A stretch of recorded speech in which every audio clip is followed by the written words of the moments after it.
Good afternoon, gentlemen and lady. Welcome back to the workshop.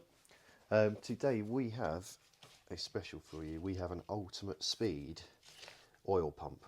So this was bought from Lidl's, maybe Aldi, a little while ago. I've used it maybe twice.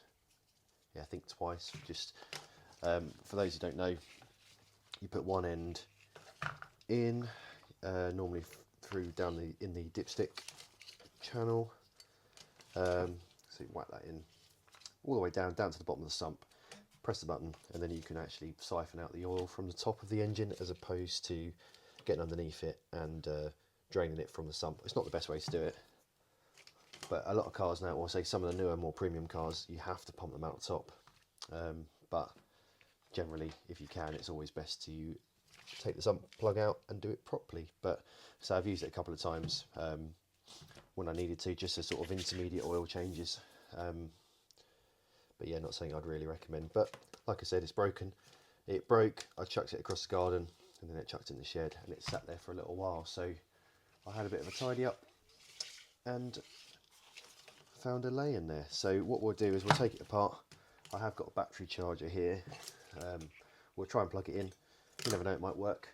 Pretty sure it doesn't, so let's just plug this in. It's a really old battery charger, so it should give me 12 volts.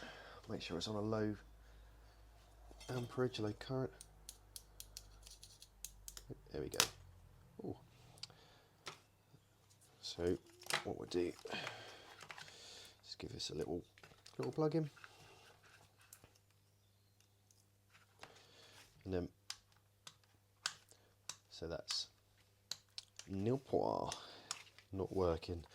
I'm going to turn that off now because it scares me. It's only 12 volts, but still I don't want to be grounding it out or causing too many sparks. So what we'll do, we'll whip these off, I'm guessing, these 4 screws here, and the whole thing's going to pull apart, and then we shall have a look. Right, let's do that. Got some real cheap screwdrivers. I have ordered some lovely screwdrivers actually, so I'm looking forward to getting those. They are from KTC, I think, Japanese brand. But yeah, so we'll have a look at those in a future video. So let's whip this off, and then we'll whip this off as well. So there's no reason really for me to be fixing this. It's not something I use often. And like I said, as you can probably see by the state of these, how brittle the hoses have got. It's hasn't been used in a long time. Do we still have a camera? Yeah, we still have a camera. Cool, so we'll whip those off. You can see some of the black oil. Until I've used that on a diesel. Let's get rid of these. And then have a quick look inside. I wonder if it's going to leak loads of oil out. But we shall see. So we'll whip this open.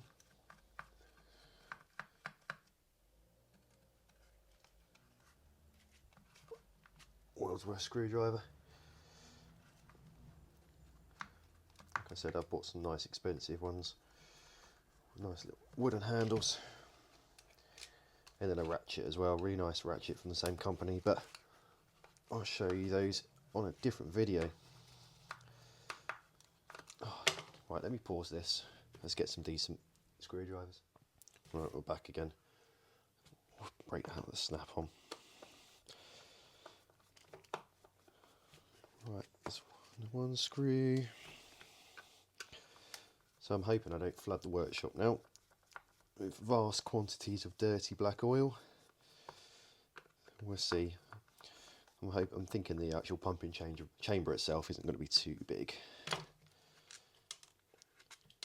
So, oh yeah, it's tiny, look at it. Cool, so let's pull this out. That's what we got inside. So we got what looks like a tiny little pump casing there. Is that just yeah, very simple. Very, very simple. So all we have here is a 12 volt motor. Interesting. I don't know if I've just disconnected that. But yeah, 12 volt motor. Looks like it's directly switched Yeah, so there's nothing else in there. Let's give you a little bit of light. Yeah, there's nothing in there at all. Looks like direct connection. Little switch, which I actually thought the switch was probably had failed, but doesn't feel too bad in there actually. We can always bypass that fairly easily. Little motor, reducing gear there, and then we've got the pump here. What we can do is have a look at this, but first let's see if we can get this running, because if that's all it is, this is the world's quickest video and the world's quickest fix. So let's plug in this one. Make sure that's got a nice connection to it. Yeah, there's the markings on there if anyone's interested. I'm sure they're not. It's not something you're going to be really fixing and replacing. So that's nice and tidy now. Let's connect this back up. I'd be very surprised, and say it'd be the world's quickest video. It just shows the value as well sometimes of taking tools apart. Right, let's put this in. Power's not on. Let's wipe this like that. Yeah, it shows sometimes it is worth, even if you don't have any clue, like I don't a lot of the time, I don't know how to fix these things. It's worth just taking them apart and have a look, because it could be as simple as that. Right, so we've got power's on.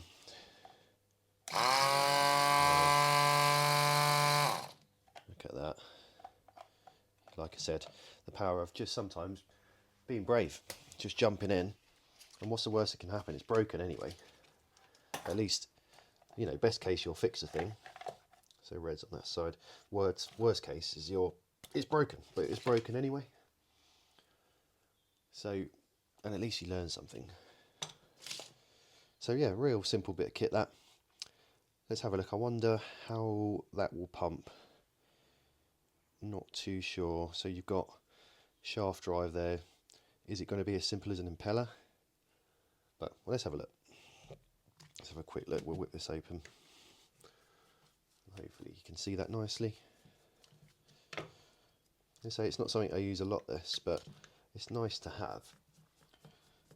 It saves, if you want to use it for fuel, I don't think you're supposed to use it for fuel, but if you use it for petrol or diesel, it saves you having to try and suck on the end of a tube to, there we go.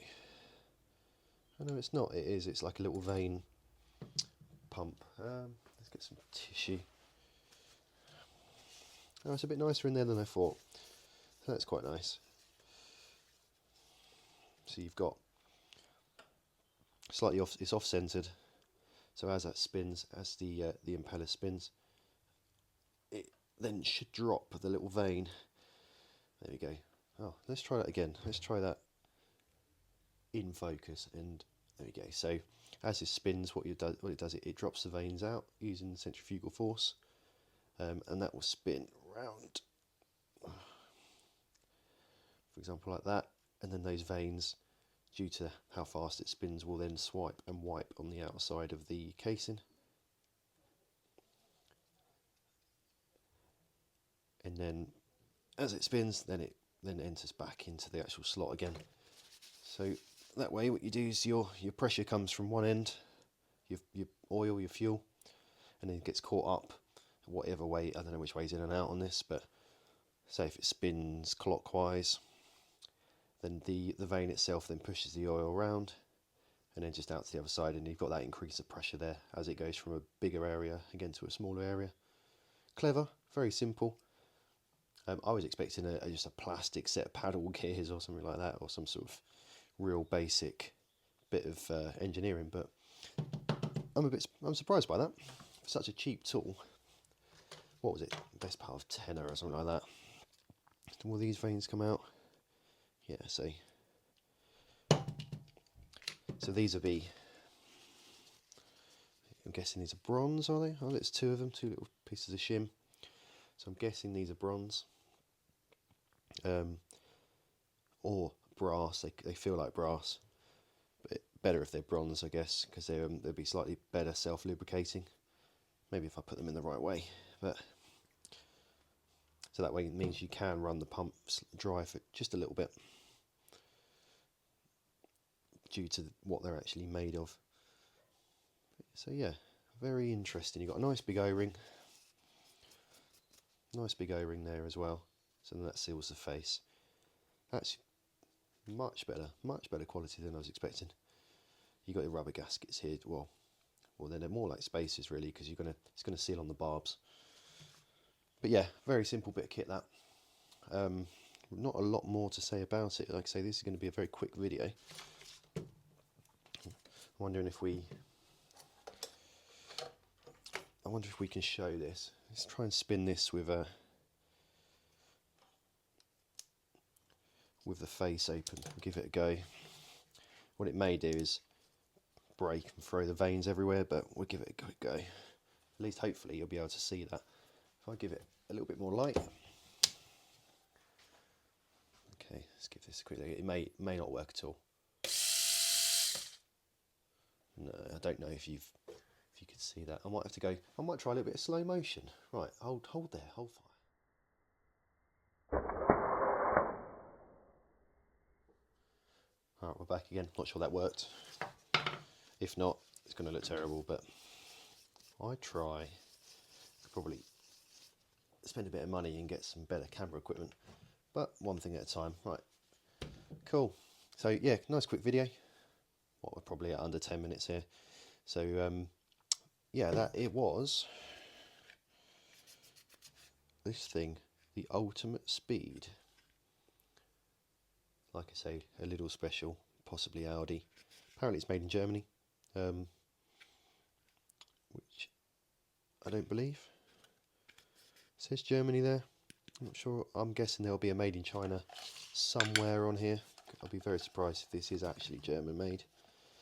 Casing wise, real flexible. Quite sturdy though. They say I did lob this quite hard across the garden. Because they always fail at the wrong times, don't they? And that held up quite nicely. It's funny how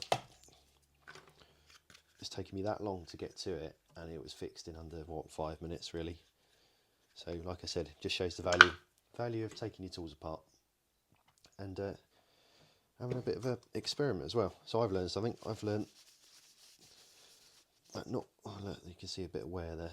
Like I said, I've only used that once or twice possibly, but it just shows quite nicely made really for a very, very cheap tool.